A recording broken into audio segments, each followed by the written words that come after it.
Raiden, are you receiving? We're still here. How's that possible?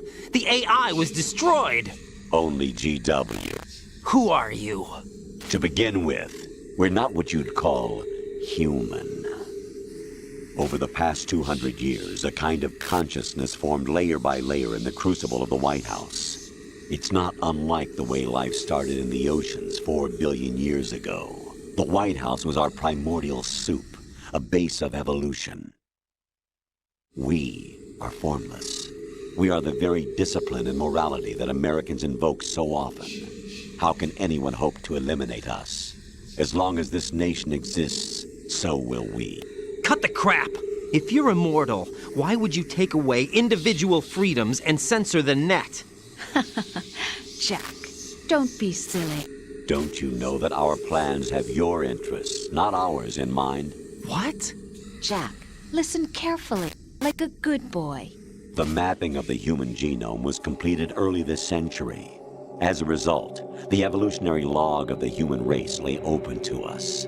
We started with genetic engineering, and in the end, we succeeded in digitizing life itself. But there are things not covered by genetic information. What do you mean? Human memories, ideas, culture, history. Genes don't contain any record of human history. Is it something that should not be passed on?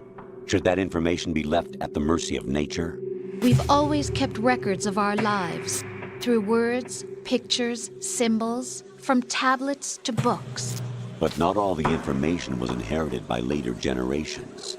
A small percentage of the whole was selected and processed, then passed on. Not unlike genes, really. That's what history is, Jack.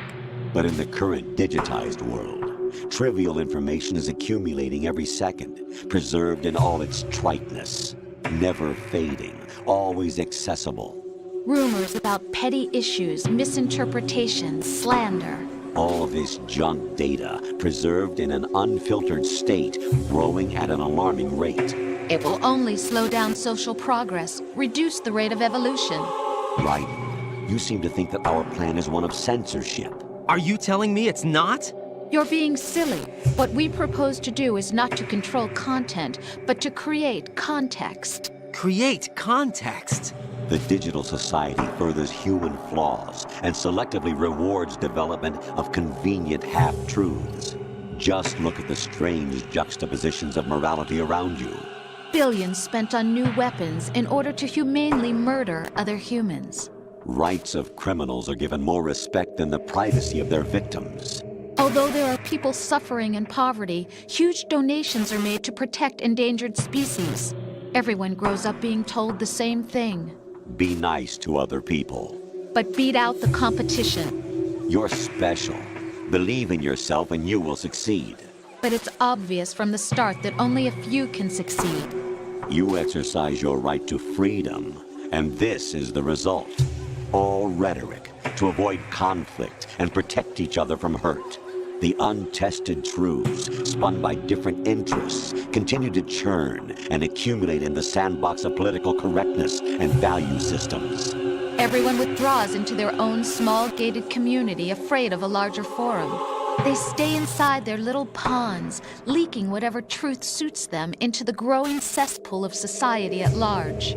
The different cardinal truths neither clash nor mesh. No one is invalidated, but nobody is right.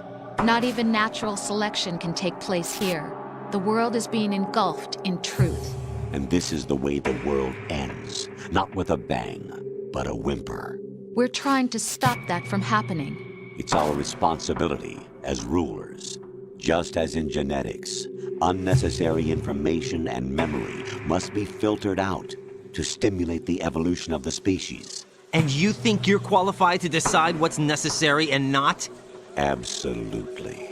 Who else could wade through the sea of garbage you people produce, retrieve valuable truths, and even interpret their meaning for later generations?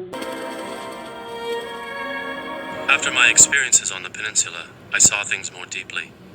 I found an order that was full of contradictions, exploitation by the powerful, a structure that had grown corrupt. But what disillusioned me most was that people took no responsibility for anything, even though they hadn't created anything themselves and they understood nothing. When the masses come across information they agree with, they immediately internalize it. That's how they're controlled.